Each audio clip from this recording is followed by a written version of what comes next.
안녕하세요. 그린빌 가족 여러분. 오늘 금요일 아침. 네, 오늘도 이렇게 매일 한 말씀으로 오늘 하루를 시작하는 모든 분들에게 하나님의 말씀으로 말미암아 이렇게 흔들림이 없는 그러한 날이 되실 수 있기를 간절히 기원합니다. 자, 오늘 저희는 사무엘하 오늘 19장 9절에서 15절의 말씀으로 함께 오늘 이 아침을 시작하도록 하겠습니다. 사무엘하 19장 9절에서 15절의 말씀. 이스라엘 모든 지파 백성들이 변론하여 이르되 왕이 우리를 원수의 손에서 구원하여 내셨고 또 우리를 블레셋 사람들의 손에서 구원하셨으나 이제 압살롬을 피하여 그 땅에서 나가셨고 우리가 기름을 부어 우리를 다스리게 한 압살롬은 싸움에서 죽었거늘 이제 너희가 어찌하여 왕을 도로 모셔올 일에 잠잠하고 있느냐 하니라. 다윗 왕이 사독과 아비아달 두 제사장에게 소식을 전하여 이르되 너희는 유다 장로들에게 말하여 이르기를 왕의 말씀이 온 이스라엘이 왕을 왕궁으로 도로 모셔오자 하는 말이 왕께 들렸거늘 너희는 어찌하여 왕을 궁으로 모시는 일에 나중이 되느냐. 너희는 내 형제요 내 고륙이거늘 너희는 어찌하여 왕을 도로 모셔오는 일에 나중이 되리요 하셨다 하고, 너희는 또 아마사에게 이르기를 너는 내 고륙이 아니냐. 네가 요압을 이어서 항상 내 앞에서 지휘관이 되지 아니하면 하나님이 내게 벌 위에 벌을 내리시기를 바라노라 하셨다 하라 하여 모든 유다 사람들의 마음을 하나같이 기울게 하매 그들이 왕께 전가를 보내어 이르되 당신께서는 모든 부하들과 더불어 돌아오소서 한지라. 왕이 돌아와 요단의 이름에 유다 족속이 왕을 맞아 요단을 건너가게 하려고 길갈로 오니라. 아멘. 네, 전쟁이 끝났습니다. 그리고 이제 오늘 읽은 말씀은 그 전쟁 뒤에 여러 또 감당해야 될 상황들을 처리하는 그러한 일입니다. 예루살렘에서는 갑론을박이 벌어집니다. 예루살렘에 돌아오고자 하는 다윗을 환영하기가 좀 껄끄러운 상황입니다. 자기들이 저지른 과거가 있기 때문입니다. 이스라엘은 12지파로 구성되어 있고 또 각 지파들을 대표하는 장로들이 있습니다. 그들은 10절에 보니까 우리가 기름을 부어 우리를 다스리게 한 압살롬이 싸움에서 죽었다 이렇게 말을 합니다. 즉 그들에게 압살롬은 그냥 뭐 왕의 아들 혹은 반란군 지도자 이 정도가 아니라 그들에게는 왕이었습니다. 그들에게 다윗은 이미 왕이 아니었습니다. 그들에게 왕은 압살롬이었습니다. 그런데 압살롬이 죽었습니다. 바로 여기에 그들의 고민이 있습니다. 압살롬이 죽었다고 다윗이 자동으로 다시 왕이 되는 게 아닙니다. 다윗이 다시 왕위에 오르려면 이스라엘의 모든 지파들이 다시 다윗을 왕으로 추대해야 되는 것입니다. 대놓고 자신들이 반역을 했는데 어떻게 다시 왕이시여 뭐 이런 말을 할 수가 있겠습니까? 사실 또 다윗도 찝찝한 것은 마찬가지입니다. 다윗도 예루살렘으로 돌아가는 일에 어떤 명분이 필요했습니다. 왜냐하면 그는 왕궁을 도망쳐 나왔습니다. 아무리 긴박했지만 예루살렘 백성들의 입장에서는 자기들을 버리고 도망간 왕에 대해서 좋은 감정을 가지기가 힘들었을 겁니다. 그러했기에 다윗으로서도 이스라엘 전체 백성들에 의한 어떤 재청빙의 형식적인 절차가 필요했던 것입니다. 12지파 모두에게서 지지 선언이 필요했습니다. 그러했기에 다윗은 전쟁이 끝났어도 시간이 조금 지체가 되어도 스스로 예루살렘으로 돌아가지 않은 것입니다. 그렇게 기다리는 중에 이스라엘 백성들로부터 왕을 다시 왕궁으로 모셔오자는 그런 말들이 들려왔습니다. 듣던 중 반가운 소식입니다. 다윗은 지난 날들의 잘못들은 다 뒤로하고 통큰 통합의 화합의 정치를 하겠다고 전합니다. 13절 말씀이 이렇게 증언합니다.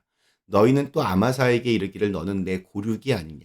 네가 요압을 이어서 항상 내 앞에서 지휘관이 되지 아니하면 하나님이 내게 벌 위에 벌을 내리시기를 바라노라 하셨다 하라.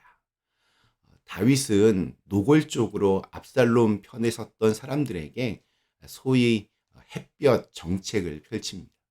압살롬 군대의 총사령관이었던 아마사를 요압의 자리에 세우겠다는 겁니다. 아마사는 유다 지파이고 또 다윗의 친족이었지만 압살롬 편에 서서 반란군의 지휘관 역할을 했습니다.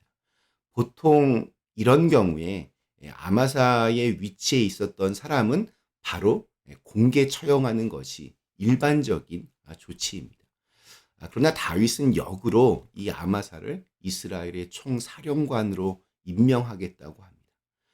정치적으로 아주 신의 한 수를 둔 것입니다.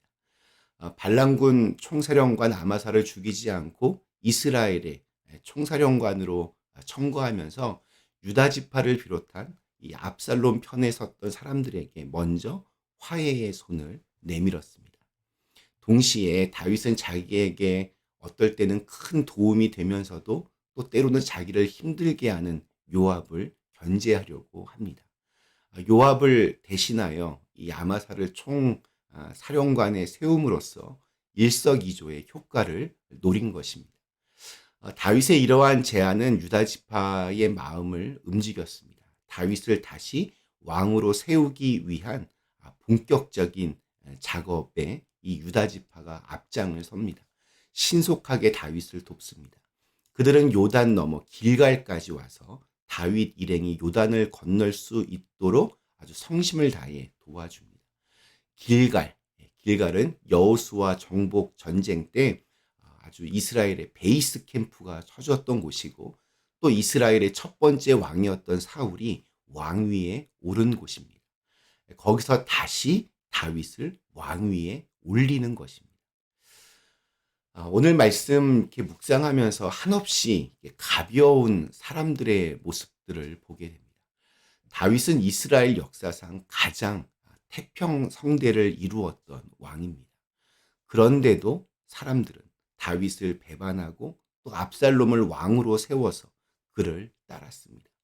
그러다 압살롬이 죽고 나니까 다시 또 다윗에게로 돌아옵니다. 그러니까 자기들의 어떤 이익에 따라서 왔다 갔다 합니다. 변덕이 심하고 또 배신도 했다가 충성도 했다가 그럽니다.